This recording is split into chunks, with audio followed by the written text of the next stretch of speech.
नमस्कार, मैं हूं नाविका कुमार और आज ये सवाल पब्लिक का शो स्पेशल एडिशन है लखनऊ से, उत्तर प्रदेश की राजधानी, जहां कल सुबह इस राज्य की तमाम बड़ी हस्तियां होंगी इस मंच पर भी और लोगों के मन की बात की भी। ये कल सुबह से नवनिर्माण मंच में उत्तर प्रदेश का हर बड़ा चेहरा यूपी की बेहतरी के लिए आपको अपने विजन के साथ दिखेगा। और हम बता दें आपको कि यहाँ चीफ मिनिस्टर मुख्यमंत्री योगी आदित्यनाथ जी होंगे और होंगे पूर्व मुख्यमंत्री अखिलेश यादव भी, और बहुत सारे चेहरे, बहुत सारे मुद्दे, और ये कि आज यूपी के लोगों के दिल में क्या है, इस पर चर्चा होगी कल उत्तर प्रदेश में टाइम्स नाउ नवभारत के नवनिर्माण मंच पे। लेकिन उससे पहले मैं आपको आज ये बता देना चाहती हूं कि प्रधानमंत्री मोदी जी ने आज उत्तर प्रदेश में पहला अपना दौरा शुरू किया। उन्होंने अलीगढ़ में राजा महेंद्र प्रताप सिंह विश्वविद्यालय और डिफेंस कॉरिडोर की नींव भी रखी। उन्होंने राजा महेंद्र प्रताप सिंह को सम्मान दिया जिसे हमारी पिछली सरकारों ने भुला दिया था। ये काम प्रधानमंत्री नरेंद्र मोदी ने कई बार किया है कि देश के वो सारे हीरो जिन्हें शायद इतिहास उतना ना याद रखे, प्रधानमंत्री उन्हें फिर से लोगों की यादों में ताजा करते हैं।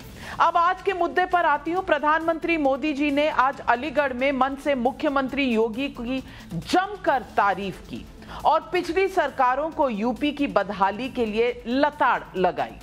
जरा सुनिए प्रधानमंत्री मोदी जी ने मुख्यमंत्री योगी जी के लिए क्या कहा।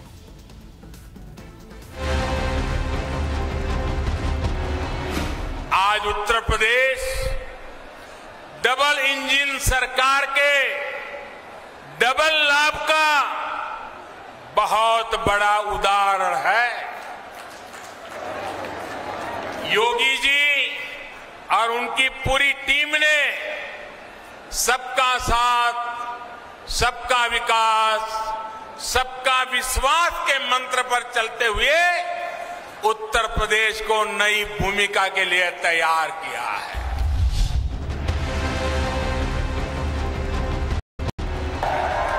एक दौर था जब यहां शासन प्रशासन गुंडों और माफियाओं की मनमानी से चलता था, लेकिन अब वसूली करने वाले,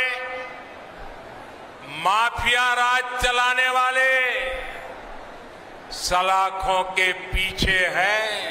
आज यूपी में कोई अपराधी ऐसा करने से पहले 100 बार सोचता है।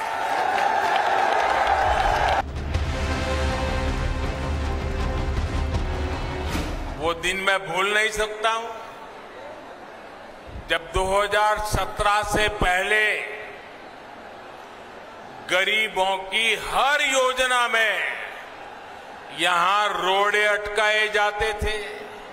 साथियों, यूपी के लोग भूल नहीं सकते कि पहले यहां किस तरह के घोटाले होते थे, किस तरह राजकाज को भ्रष्टाचारियों के हवाले कर दिया गया था।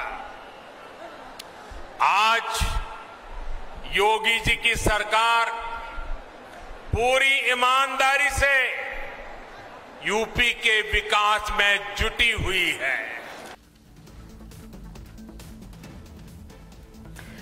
प्रधानमंत्री मोदी जी ने जो कहा वो आपने सुना, लेकिन कल अखिलेश यादव जी ने एक ट्वीट किया जिसमें उन्होंने ये लिखा, देखिए, जिनसे हार का डर होता है लोग अक्सर बदहवासी में उनका नाम लेते रहते हैं।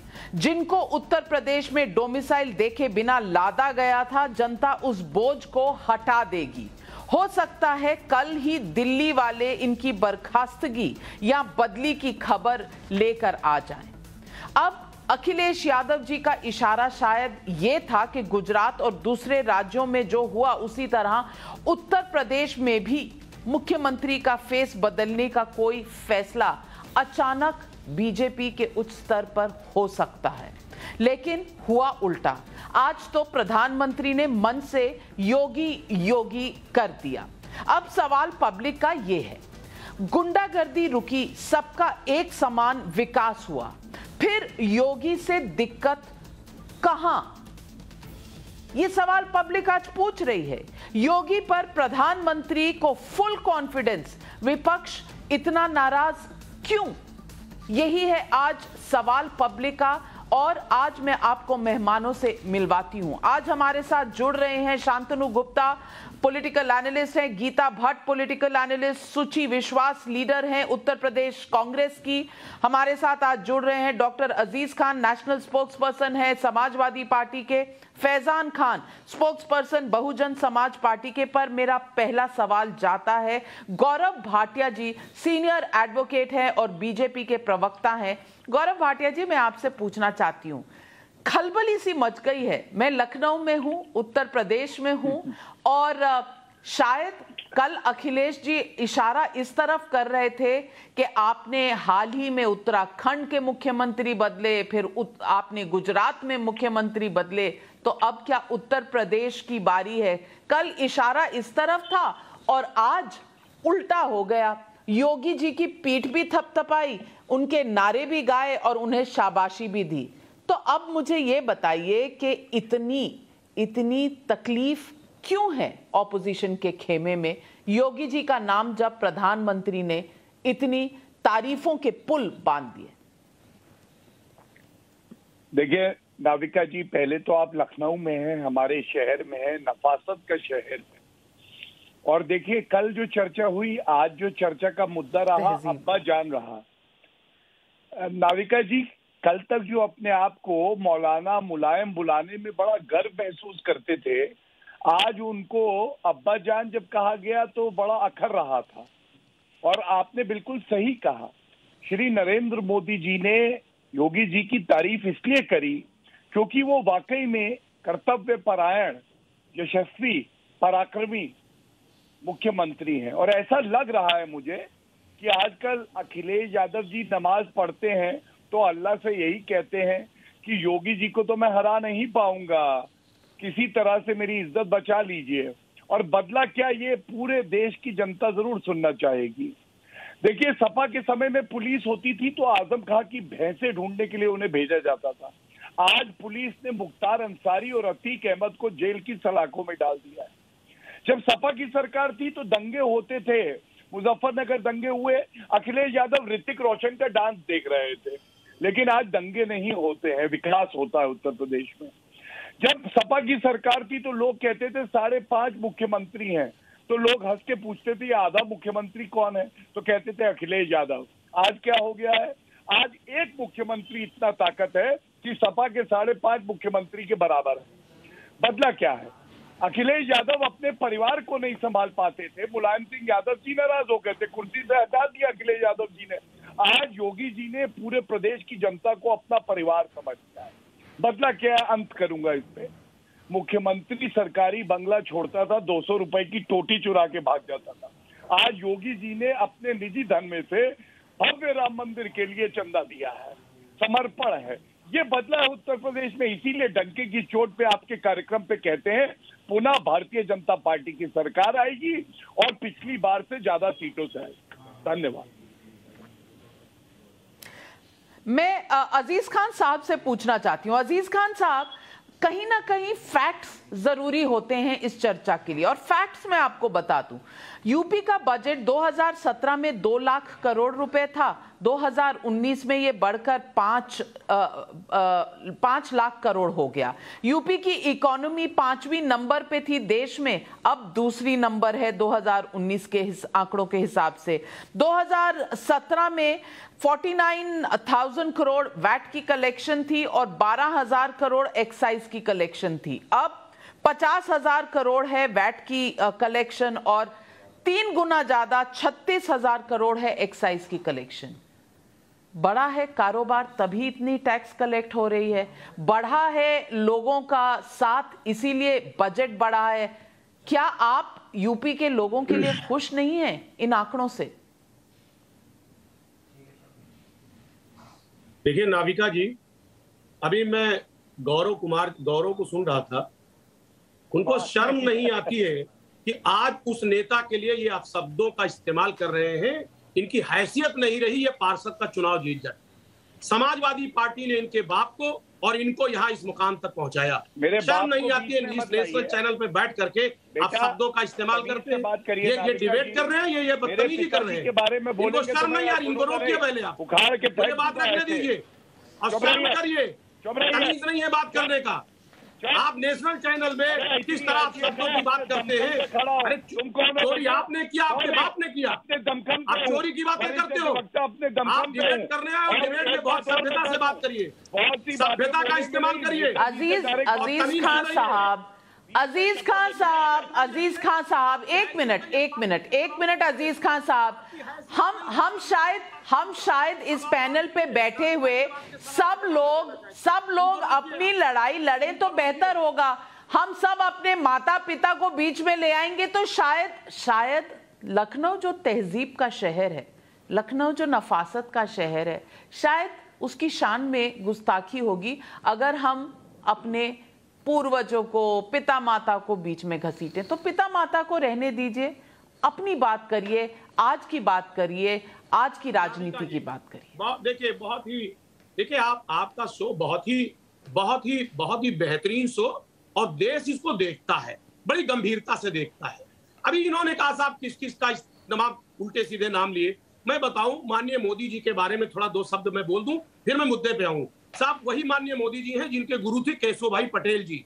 आज साहब उनको अपमान करके कहां पहुंचा दिया ये पूरे देश ने देखा। परवीन तोगड़िया जी, हालांकि मैं उनसे इत्तेफाक नहीं रखता हूं, लेकिन परवीन तोगड़िया जी को कहां पहुंचा दिया। आडवाणी जी हो गए, आपके जोशी जी हो गए। देखिए आप पार्टी का कल्चर मत बताइए किसका क्या है। आपके पार्टी का कल्चर क्या है दुनिया जानती है और नाविका जी भी जानती हैं। इत्तेफाक से आप हमारी बातचीत उनसे हो रही है, इसलिए बहुत सफाई देने की जरूरत नहीं है। अब मुद्दे पे बात करें। अभी देखिए नाविका जी, आपने जीडीपी की बात कही, यही माननीय मोदी जी हैं। इन्होंने 2014 के पहले वायदा किया था कि साहब $1 ट्रिलियन का वादा किया था इस मुल्क को पहुंचाने का, 1 ट्रिलियन। आज साहब भुखमरी के कगार पे देश कहां पहुंच गया है? ये वर्ल्ड हंगर इंडेक्स में आज देश की क्या स्थिति है? 104 नंबर पर पहुंच गया। एक बात, देश का जीडीपी 2.72 ट्रिलियन है। और दूसरी बात मैं आपको बताऊं, यहाँ का जो कर्जा है इस मुल्क का 2.60 ट्रिलियन है। आप कर्जा तो अजीज खान साहब, मैं छोटी सी गुजारिश कर लूं।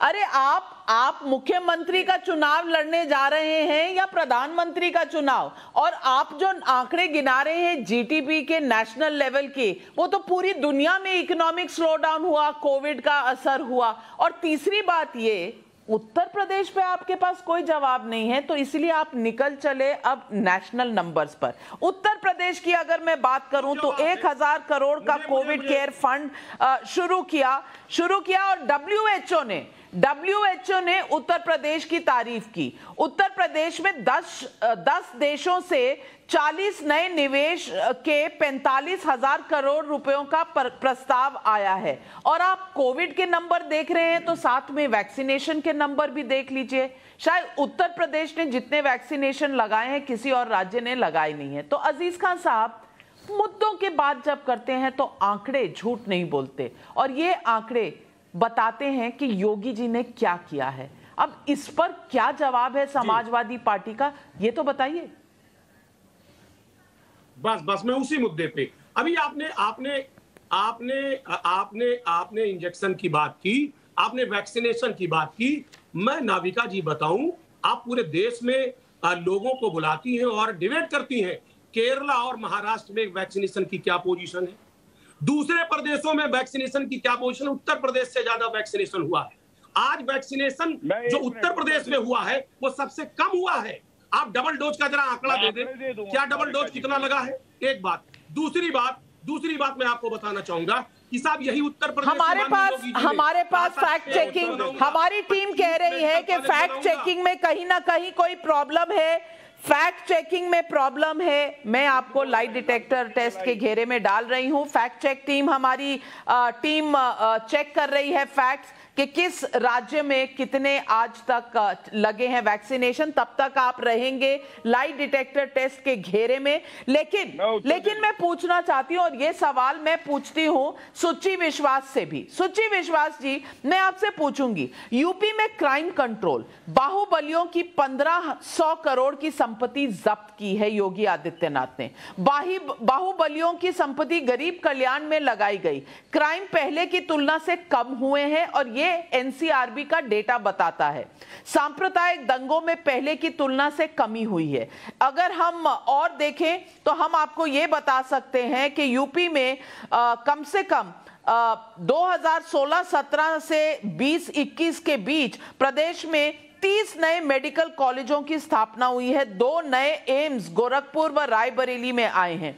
यूपी के किसानों को 4 साल में, गन्ना किसानों को 1.25 लाख करोड़ रुपए का भुगतान हुआ है। 20 नए कृषि विज्ञान केंद्रों की स्थापना हुई है। 11 लंबित सिंचाई परियोजनाएं पूरी की गई हैं। सुची, सवाल यह है कि यह विकास है कि नहीं, और जनता के लिए यह भलाई का काम है कि नहीं। सिर्फ राजनीति के लिए इन उपलब्धियों को नकार देना, क्या यह सही है? हेलो नाविका, मैंने आपकी बात को धैर्य से सुना और आशा करती हूँ कि बिना किसी अवरोध से मैं अपनी बात पूरी कर सकूँ। सबसे पहले तो नजाकत और नफासत के शहर लखनऊ में आपका इस्तकबाल। ये बात अलग है कि बदमिजाज, बदगुमान और बददिमाग गौरव भाटिया साहब भी इसी शहर के बाशिंदे हैं। अभी पूर्व मुख्यमंत्री के विषय में उन्होंने जिन अपमानजनक शब्दों का प्रयोग किया कि अखिलेश जब नमाज पढ़ते होंगे, उन्हीं के 5 साल जब मलाई काट रहे थे, तमाम पदों पर बैठे थे, सप्लाई में लगे थे। मेरे पे चर्चा है, विषय पर नहीं जाऊंगी, आपके डेटा पर आती हूँ, फैक्ट पर बात करूंगी। इनकी तारीफ तो बता दीजिए। गिना दी, सरकार की आवाज को एम्पलीफाई करने के लिए आपको शुभकामनाएं। लेकिन बताइए, मैडम आपका परिचय हो जाता तो अच्छा लगता। के पास पीने के पानी का नल नहीं है, और ये जो स्मार्ट मिशन था इसका 60% काम अधूरा है। 2 लाख शिक्षकों के पद खाली हैं और शिक्षा मित्रों ने मुंडन कराया था जिसमें महिलाएं शामिल थी। 43,000 डॉक्टर, नर्स और विशेषज्ञों के पद खाली हैं और प्रदेश भर में 2 करोड़ युवा बेरोजगार। जी मैं उत्तर दे सकता हूं। काला धन पे नहीं बात करेंगे, लेकिन 4 लाख से ज्यादा अति कुपोषित बच्चे हैं इस स्मार्ट उत्तर प्रदेश में, जिसको नंबर 1 का तमगा तमाम चरण में दिया है।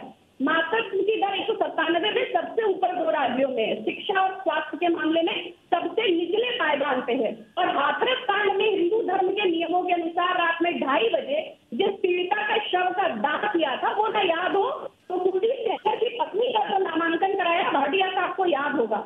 उसके अलावा गन्ना का आपने भुगतान का जिक्र किया, तो उसमें भी अभी 14 करोड़ रुपए ज्यादा बाकी है।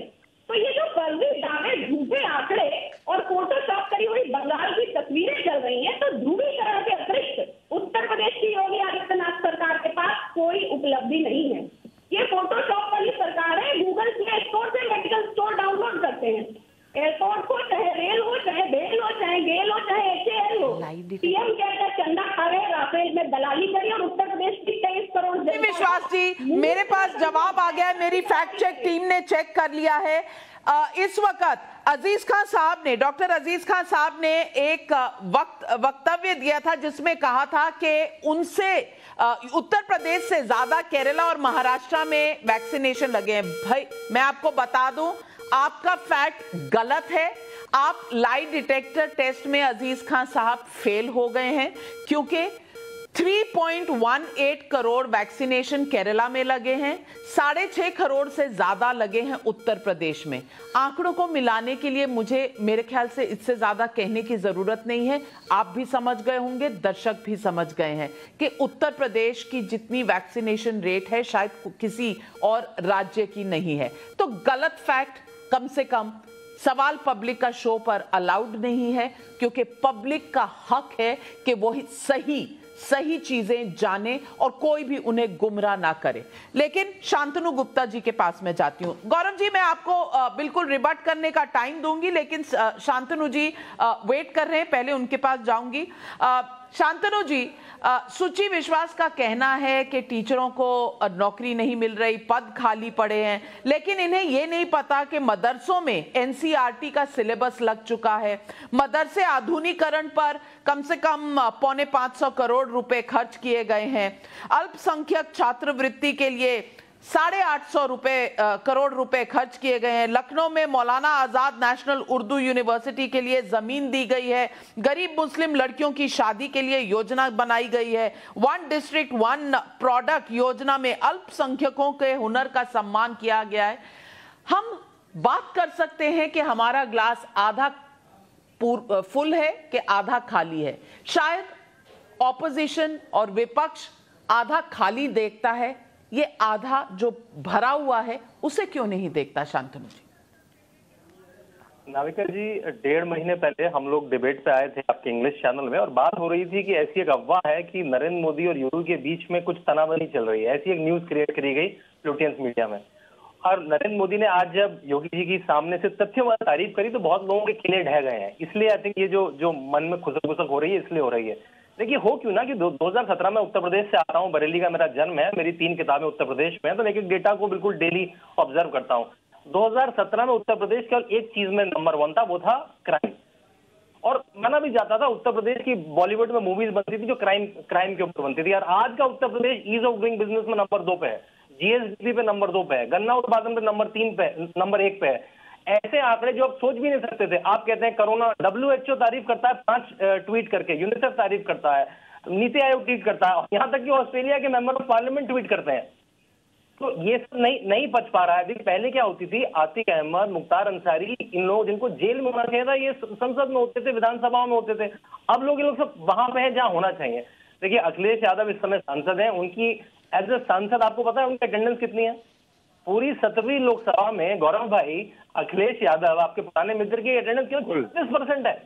केवल 36% गए। अखिलेश यादव रहते गए 5 बार। बताइए शांतनु भाई। सोनिया गांधी की 40% है, सोनिया गांधी ज्यादा है, सोनिया गांधी उनसे कम्पीट करती है। सोनिया गांधी की 40% है, अखिलेश यादव की 36% है, और 5 बार गए वो आजमगढ़। 5.5 घंटे का रास्ता योगी जी पूर्वांचल एक्सप्रेस में बना रहे हैं, तो 2.5 घंटे में पहुंच जाएंगे। तो जो आदमी संसद नहीं जाता है, जो आदमी अपने क्षेत्र में नहीं जाता है, उसकी राजनीति को हम क्या कमेंट्री कर रहे हैं? हम लोग डिबेट ही क्यों कर रहे हैं उसकी राजनीति? उनको खुद भी है, he is just flirting with this politics. Mulayam Singh Yadav ने हाथ में दे दी है, उन्होंने अपने पिताजी से छीन ली, अपने चाचा जी से छीन ली, तब से डाउनवर्ड ग्राफ है। आप देख लीजिए, 2017 का चुनाव हारे, 19 का हारे। फैजान खान साहब, एक बात तो है, अगर आप सवाल उठाते हैं योगी जी पर और लॉ एंड ऑर्डर पर, तो आज प्रधानमंत्री ने कुछ गलत नहीं कहा। उन्होंने जब कहा कि योगी के समय में लॉ एंड ऑर्डर बेटर हुआ है, तो मैं ये बता सकती हूं आपको कि यहां 3,371 माफिया पर 19,000 से ज्यादा मुकदमे दायर हुए हैं, 2,281 माफिया गिरफ्तार हुए हैं, 3,000 से ऊपर आरोपियों पर एक्शन हुआ है, 42 आरोपियों पर NSA लगा है, 1500 आरोपियों पर गैंगस्टर एक्ट लगा है, 67 आरोपियों की संपत्ति कुर्की की गई है, 1000 आरोपियों पर गुंडा एक्ट लगा है। आप देखते रहिए ये आंकड़े। 911 की हिस्ट्री शीट खुली है, 6,500 आरोपी जेल भेजे गए हैं और माफियाओं से करीब 1500 करोड़ जब्त किए गए हैं, 400 करोड़ की संपत्ति भी ध्वस्त हुई है। क्या ये एक्शन नहीं है? क्या ये दिखाता नहीं है कि इस देश में जो भी चल रहा है, माफिया राज जो चल रहा था, मुख्तार अंसारी जैसे बाहुबलियों का एक नाम हुआ करता था और उनका एक काम हुआ करता था, कम से कम आज कुछ उनको डर तो है और पब्लिक को कुछ राहत की सांस तो मिली है। नाविका जी, आपने अभी योगी आदित्यनाथ जी के कानून का व्याख्यान किया पूरा। यहाँ पर उत्तर प्रदेश की जनता, चाहे वो किसी भी वर्ग का हो, हर बच्चा उत्तर प्रदेश का कहता है कि कानून के द्वारा कानून का राज स्थापित उत्तर प्रदेश में किया है तो आदरणीय बहन कुमारी मालती जी ने किया। पहली चीज। दूसरी चीज, अगर आप आंकड़ा भी गिना रही हैं, मैं उस आंकड़े पे भी आपसे बात कर लूं। उत्तर प्रदेश के विधानसभा में जितने विधायक भारतीय जनता पार्टी के हैं, उनमें से 147 विधायक पे आपराधिक मुकदमे दर्ज हैं। उन पे क्या एक्शन हुआ? और आपने 2007 में भी देखा कि हमने, आदरणीय बहन कुमारी मालती जी ने माफियाओं को अगर किसी ने भी गलत काम किया और आपराधिक मुकदमा है तो उसे अपने आवाज से जेल भेजने का काम किया है। क्या एक भी घटना भारतीय जनता पार्टी आज गिना सकती है उत्तर प्रदेश में जहां उसने अपने विधायक को जेल भेजने का काम किया हो या अपने मंत्री को जेल भेजने का काम किया हो? मैं इसलिए इस बात को उठाता हूं, उन्नाव कांड अभी हमसे बहुत ज्यादा भूला नहीं गया है। किस तरह से विधायक को सपोर्ट किया गया था आप सब ने देखा, आपने चैनलों पर भी दिखाया था। दूसरी चीज आप देख लीजिए, यहाँ पे एक समुदाय, मैं पूछता हूं आज योगी आदित्यनाथ जी पे, क्या माफिया उन्हें अपने जाति पे छोड़कर बाकी सब पे नजर आता है? माफियाओं पे एक्शन लेना चाहिए, बिल्कुल लेना चाहिए। इसीलिए आदरणीय बैंक कुमारी मायावती जी ने माफियाओं को 2022 में टिकट न देने का फैसला किया। मैं हर दल से पूछना चाहता हूं, क्या ये दल इस बात को साबित कर सकते हैं कि हम भी 2022 में टिकट नहीं देंगे माफियाओं को? मैं भारतीय जनता पार्टी से भी पूछना चाहता हूं, समाजवादी पार्टी से भी पूछना चाहता हूं, क्या वो इस बात का ऐलान कर सकते हैं? नहीं कर सकते हैं, क्योंकि उन्हें पता है, भारतीय जनता पार्टी के एक प्रवक्ता ने टीवी चैनल पर कहा कि बिना माफियाओं के राजनीति नहीं चल सकती है। ये है इनका दोहरा चरित्र। हमारे कथनी और करनी में कभी फर्क नहीं होता है। हमने जब ऐलान कर दिया कि हम माफियाओं को टिकट नहीं देंगे तो नहीं देंगे नविका जी, ये हमारा होता है। उत्तर प्रदेश में आप पर आरोप लगाया जा रहा है, भाजपा की सरकार पर आरोप लगाया जा रहा है, जवाब दीजिए फैजान खान साहब को। हाँ, एक एक करके जवाब दे देते हैं। सबसे पहले सपा के साथी हैं वो व्यक्तिगत टिप्पणी करते हुए आपको नविका जी अभी रुक के करिएगा, लोग हैं समाजवादी पार्टी को एक्चुअल में गौरव भाटिया जी के साथ दिक्कत है, जिसकी भी सरकार होती है उसके साथ लग जाते हैं। जब समाजवादी पार्टी की सरकार थी तब इन्हें उनमें माफिया आते थे। आज उसी सत्ता को भारतीय जनता पार्टी में आने के बाद ये देख लीजिएगा, जवाब आप खुद सुन लीजिए, मैं देख लीजिए, चुप बैठा हूँ। ये उसी समाजवादी पार्टी को गाली देंगे जिसमें ये खुद रहे थे। यही खान बेचारे अजीत खान साहब के साथ है, वो बेचारे बहुजन समाज पार्टी से निकल के सपा में चले गए। नाविका जी थोड़ा सा रेगुलेट एक दल में रहिए, एक विचारधारा से रहिए, तब क्या क्या बात कर सकते हैं। अच्छा फैजान खान साहब, आपने सवाल उठाए हैं तो जवाब भी सुन लीजिए। हाँ, सबसे पहले देखिए, सपा के साथी हैं, उन्होंने व्यक्तिगत टिप्पणी करके कहा क्या हैसियत थी। तो मैं आपके चैनल पे एक बड़ी बात बोलता हूँ, बहुत सी बातें नहीं कहूंगा क्योंकि नेताजी का सम्मान करता हूं। अगर भाटिया परिवार ना होता ना तो यादव परिवार जेल की सलाखों में होता। उत्तर प्रदेश या लखनऊ के किसी नागरिक से पूछ लीजिए क्या भूमिका करी है। अब आप नविका जी का मतलब ये मान लिया जाए गौरव भाटिया जी ने माफियाओं को मदद की है। बोलिए प्लीज, बीच में मत बोलिए, चुप कराइए, सुनिए मेरी बात। आपने कहा विचारधारा एक रहनी चाहिए, भैया मैं आपसे सहमत नहीं।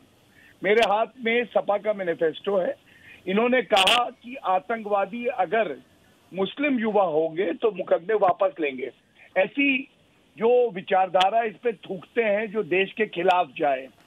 अब मैं बसपा पे आता हूँ। आपको मालूम है आपकी जो मायावती हैं वो 5 साल तो अपने बंगले से निकली नहीं। एक 5 करोड़ की माला पहनी थी उन्होंने काले धन से जो उनको दी गई थी, और उसमें नाविका जी बाहर कब आई जब कुछ नोट कम निकले तो जनता के बीच में आए। प्लीज बीच में नहीं मांगा, ये चले गए कहां से कहां पर। ये क्या है तो क्या बुरा लगा? बीच में नहीं, आप जवाब दीजिए ना। फैजान साहब आपने जो कहना था कह दिया। अगर आपको उनको वापस कुछ रिबट करना होगा मैं आपको समय दूंगी, पर बीच में ना बोले, फिर दर्शकों को समझ नहीं आता आप क्या बोल रहे हैं और भाटिया साहब क्या बोल रहे हैं। धन्यवाद। तो नाविका जी, मायावती 5 करोड़ की माला जब पहनती थी तो वो सर्जन सुखाए सर्जन हिताय था। अरे भैया, ये वो मायावती हैं जो मुख्तार अंसारी को टिकट दिए थी, और जब उनका भाई सपा में चल गया तो उनकी आंखें खुल गई। आपको पता है। अब आते हैं कि योगी जी ने क्या किया। मैं आपको बता दूं कि क्राइम रेट कैसे घटा है। जो मुकदमे मर्डर के पहले सपा के समय थे उसमें 25% की गिरावट आई, डेकॉइटी में 68% की गिरावट आई, दुराचार के मुकदमे 34% कम हुए, एब्डक्शन के 51% कम हुए, 1500 करोड़ रुपए जो संपत्ति थी माफियाओं की वो जब्त की गई। और इन्होंने कोविड की बात कर दी। एक आंकड़ा और मैं दुरुस्त कर दूं, 8 करोड़ 85 लाख टीके लगे हैं उत्तर प्रदेश में, 8 करोड़ 85 लाख, और ये सबसे ज्यादा है पूरे भारत में। और ये वो पार्टी सवाल उठा रही है नाविका जी जो कहती है बीजेपी का टीका। अरे बीजेपी का टीका तो मुलायम सिंह यादव जी ने लगा लिया, तब तो अखिलेश यादव की आंखें खुली। और अंत करूंगा, शफीकुर रहमान बर्क को पार्टी से कब निकालेंगे? शफीकुर रहमान बर्क को तालिबान में स्वतंत्रता सेनानी दिखाई देते हैं। सोचिए नाविका जी, अगर सत्ता इनके हाथ में चली जाए तो ये तो आतंकवादियों के साथ खड़े हो जाएंगे, मुकदमे वापस ले लेंगे। तभी तो जनता इनसे डरती है और तभी योगी जी के साथ खड़ी होती है। जी बिल्कुल, ये सवाल आपने सही उठाया, लेकिन गीता भट्ट जी के पास जाने से पहले मैं पब्लिक के सवाल जो हमारे पास आए हैं वो इस शो पर चला दूं, क्योंकि इस शो की उत्तरदायित्व जो भी पब्लिक के सवाल उठाते हैं वो उत्तरदायित्व आप सब पे है उनके सवालों का जवाब देने के लिए। पहले सुनिए ये पब्लिक के सवाल। टाइम्स नाउ नव भारत के मंच से मैं ये सवाल पूछना चाहता हूँ कि अगर योगी आदित्यनाथ पर प्रधानमंत्री नरेंद्र मोदी को फुल कॉन्फिडेंस है तो फिर विपक्ष इतना नाराज क्यों है? मेरा सवाल ये है कि अगर उत्तर प्रदेश में गुंडागर्दी रुक गई है और सबका एक समान विकास हुआ है तो योगी से दिक्कत क्यों? माऊ और गाजीपुर के निवासी हैं और ये गीता भट्ट जी पूछ रहे हैं कि ये विपक्ष को योगी जी से इतनी दिक्कत है क्यों? क्योंकि अगर आप देखें मदरसों में मॉडर्न पढ़ाई हो रही है, अच्छी बात है। लॉ एंड ऑर्डर में अगर बाहुबली पकड़े जा रहे हैं, गुंडे पकड़े जा रहे हैं, अच्छी बात है। इकोनॉमी बढ़ रही है तो अच्छी बात है। टीके लग रहे हैं तो अच्छी बात है। तो विपक्ष को इतनी तकलीफ है किस बात की? नाविका जी, सबसे पहले तो आपने अपने लोकप्रिय कार्यक्रम में मुझे आमंत्रित किया, उसके लिए बहुत बहुत धन्यवाद।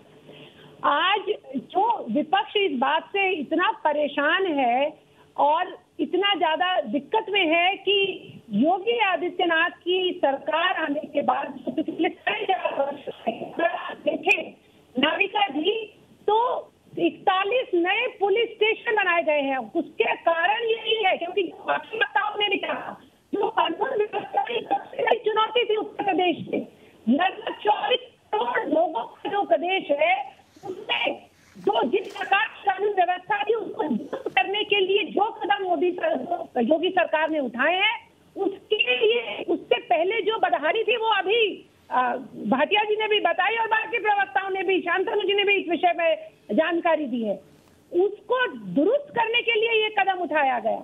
दूसरी बात, जहां विकास की बात है नाविका जी, इतने बड़े प्रदेश में सिर्फ 2 हवाई अड्डे थे 2017 तक और पिछले 4.5 वर्षों में हवाई अड्डे हो गए हैं, सारा अभी निर्माणाधीन है। परेशानी इस बात की है कि इतनी जल्दी जो विकास का जो मीटर है वो इतनी तेजी से जो भाग रहा है उसकी परेशानी विपक्ष को है और उसका सामना करने के लिए अब यहाँ तक हो गया है कि मायावती जी ने कहा है कि अब अगर मुझे आपने मौका दिया तो मैं जो है अपनी जो है धारी नहीं बनवाऊंगी और अपने बुत नहीं बनवाऊंगी, लेकिन मैं विकास पर ध्यान दूंगी। तो एक अगर आप कहें कि जो एक कॉम्पिटिटिवनेस आई है, वहां जो बाकी विपक्षी दल है आज मजबूर हुए इस बात को कहने के लिए कि हम विकास की राजनीति करना चाहते हैं। तो इसका भी आप कहीं ना कहीं इसका श्रेय जो है वो योगी आदित्यनाथ। बिल्कुल सही कहा आपने गीता जी, बिल्कुल सही कहा आपने। और मैं अजीज खान साहब से यही पूछना चाहती हूं कि सबसे ज्यादा एयरपोर्ट वाला राज्य बन गया है उत्तर प्रदेश। 7 एयरपोर्ट में उड़ान शुरू हो चुकी है, 17 पर काम जारी हो चुका है। तो अगर कंपटीशन हो रहा है तो विकास, डेवलपमेंट, नवनिर्माण पर होना चाहिए ना अजीज खान साहब। गुंडागर्दी पर कंपटीशन करेंगी अगर राजनीतिक पार्टियां, तो पब्लिक का क्या फायदा होगा इसमें? देखिए नाविका जी, एक तो पहली बात तो जो आपने पहले वैक्सीनेशन पे आपने लाइव डेटा चेक किया था, तो जरा मैं उसको करेक्ट कर दूं आपको। हो सकता है आपकी रिसर्च टीम ने क्या कहा वो क्या बताया मैं बता दूं।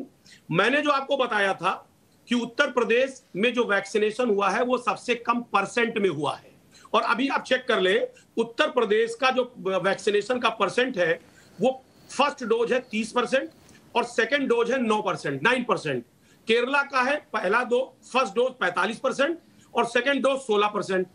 इसी तरह गुजरात का है 46% पहला डोज है और सेकंड डोज है 15% और दिल्ली का 47 और इसी तरीके से सेकंड है सबसे कम उत्तर प्रदेश। हाँ साहब, ये खान साहब बड़ी तारीफ करती हूँ मैं आपकी कि आपको कम से कम वो कहा जाता है ना कि बहाना तो जुगाने की आपको जरूरत ना पड़े, तो आपने बहाना ढूंढ लिया। आप पॉपुलेशन देखिए, 25 करोड़ लोगों में 8.25 करोड़ लोगों को मिल गया है टीका, वो आपको सही नहीं लग रहा। छोटा स्टेट है केरला, वहां 3 करोड़ 3.25 करोड़ अगर हुए हैं तो आप कह रहे हैं कि आप परसेंटेजेस की बात कर लीजिए। अरे भाई परसेंट मैं आपका बाइट चलवा दूंगी, आप कम से कम मुझे तो गुमराह मत कीजिए। मेरे भी बाल धूप में सफेद नहीं हुए हैं, लेकिन बाइट में आपने कहीं परसेंटेजेस की बात नहीं की थी। मैं अपने डायरेक्टर को कह रही हूं कि वो बाइट ढूंढ ले, परसेंटेज की बात कही थी या उन्होंने वैक्सीनेशन की बात कही थी। मेरी बात सुन ले आप नाविका जी। जी मैं बिल्कुल सुनने को तैयार हूं, लेकिन गलत फैक्ट पर आपत्ति जरूर होगी। अरे मुझे मौका दे। अब दूसरी बात में आऊं, ये परसेंट में ही हमेशा कंपैरिजन होता है, हम आगे की बात करते हैं। आप जो कह रही हूं समझे आप।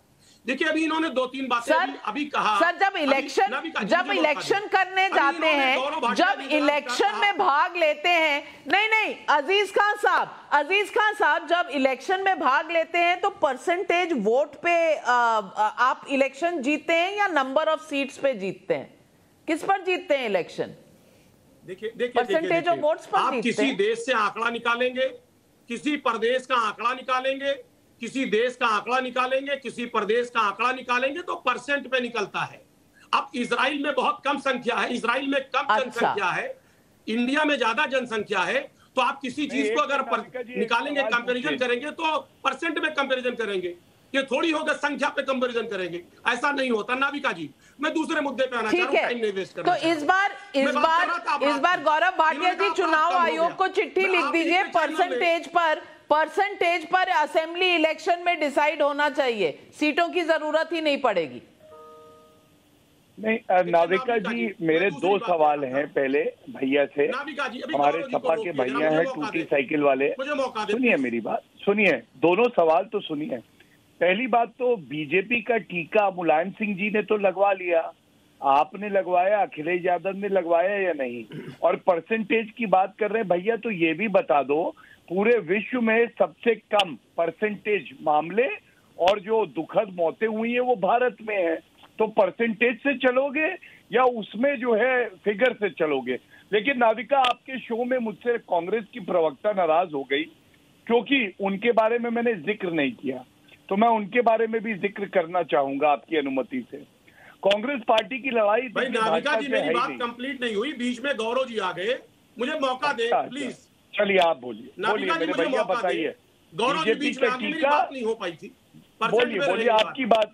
फिर कोई लगता है इंस्ट्रक्शन आ गया सपा से, बोल लीजिए, आप बोल लीजिए, कोई बात नहीं मेरी बात भाई है आप हमारे, यही इंस्ट्रक्शन है। वो बताइए भैया, आपके पास भी पहले इंस्ट्रक्शन आता था, सुने पहले आपके पास भी इंस्ट्रक्शन आता था, सुने आपने कहा अपराध कम हुआ, आप अरे सुनिए गौरव जी सुनिए, आपने कहा अपराध कम हुआ, यही चैनल है जिस चैनल ने संजय निषाद का स्ट्रिंग ऑपरेशन किया था। थाना फूक दूंगा, कोतवाली फूक दूंगा। अरे सुनिए मेरी बात, अरे मैं भी तो मेरी बात मेरी भी तो सुन लीजिए। भाई हल्ला न करिए, दुश्मनी क्या हुई, न करिए, हल्ला न करिए, नो पत्रकार को अखिलेश यादव बोल रहे हैं, महिला पत्रकार को तुम्हारे साथ तो बलात्कार नहीं हुआ, ये सुरक्षा थी तुम्हारी। मेरी बात बताओ, मर्डर अंसारी के भाई को जो लाए हो कुछ भी करेंगे, व्यवस्था सुधारने के लिए लाए हो, सत्ता के लिए सब पूछ रहा हूँ आदिल भैया, और आप बड़े अजीज हो, खेल रहे हैं, मैं आपसे पूछ रहा हूँ, आपके गले मिलकर के खेल रहे हैं, सब आपके सहयोगी हैं, क्या कार्रवाई की आपने? कानून व्यवस्था सुधारेगा, बताओ ना मेरे भैया, आपने उनके खिलाफ बता ही नहीं रहे हो, आपने निकाल दिया। अब नाराज हो गए। साठगांठ है आपकी, जो साठगांठ, सारी गांठें तो यादव परिवार में है, फर्जी सोबाजी करते हैं। मेरी आप दोनों से दरखास्त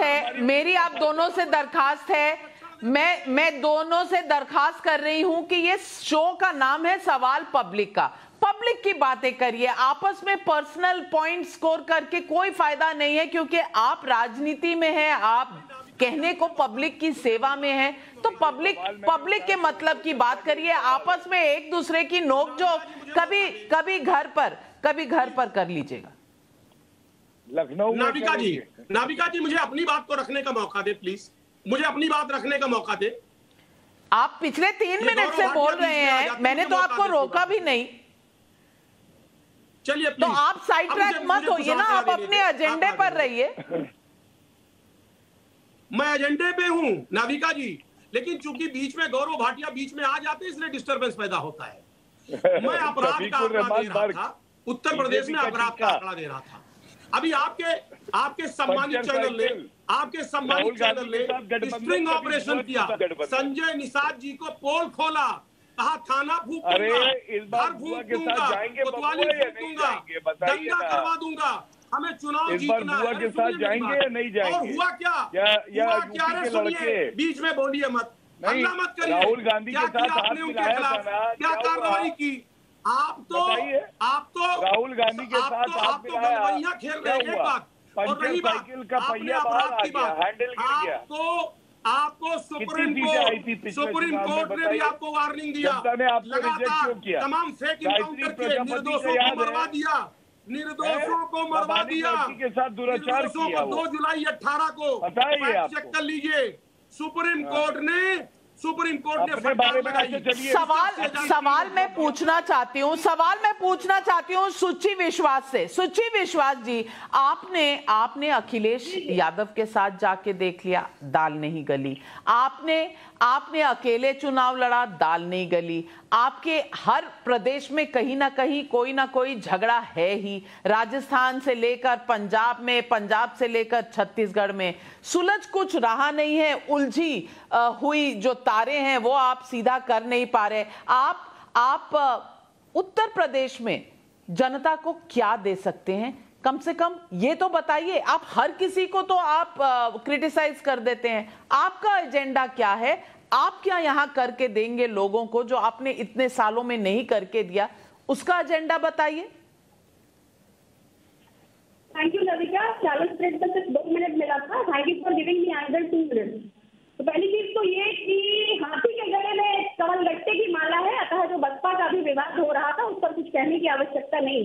दूसरा, योगी जी और मोदी जी की बात नहीं करेंगे, लेकिन सीएम और डिप्टी सीएम में तो जलेबियां चल रही है उत्तर प्रदेश में, तो कौन किसकी पंजाब है अंतर में बात न करिए। तीसरी बात आपने माफियाज की करी, अभी बहुत बड़ा डिटेल बताया आपने कि कितने फर्जी एनकाउंटर हुए, कितने लोगों को रासुका लग गया, कितना सरकार ने लॉ एंड ऑर्डर व्यवस्थित कर दिया।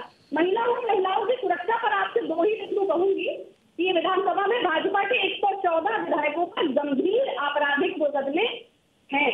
हालांकि बीजेपी वॉशिंग मशीन है, जैसे ही कोई उसमें जाता है तो वो तो साक्षात विष्णु जी का अवतार है, लेकिन प्रतिदिन महिलाओं के खिलाफ 163 अपराध की घटनाएं हैं और एनसीआरबी के आंकड़ों के मुताबिक महिलाओं में होने वाले अपराधों में उत्तर प्रदेश देश में नंबर 1 पे है। दलित उत्पीड़न, यौन उत्पीड़न, बिल्कुल आपने सही बात उठाई।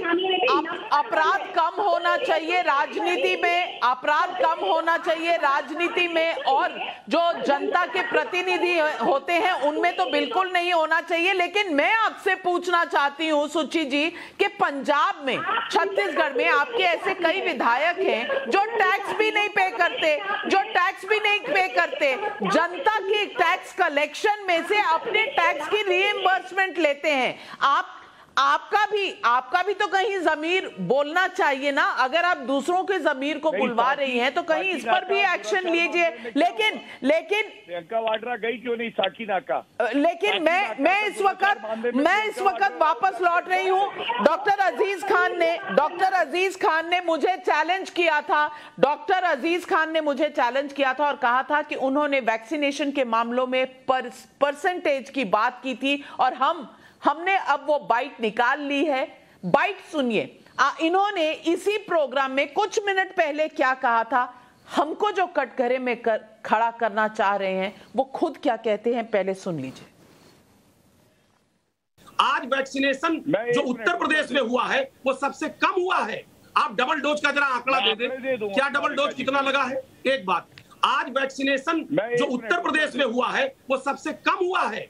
आप डबल डोज का जरा आंकड़ा दे दें, क्या डबल डोज कितना लगा है? एक बात किसी को कहीं पर भी परसेंटेज का आवाज सुनाई दिया? किसी को भी परसेंटेज की कोई आवाज आई? फैजान खान साहब, परसेंटेज वर्ड आपको सुनाई दिया? शफीकुर रहमान आपको सुनाई दिया? गीता भट्ट जी आपको सुनाई दिया? आपको सुनाई दिया? परसेंट में होता है नाविका जी, आपको सुनाई दिया?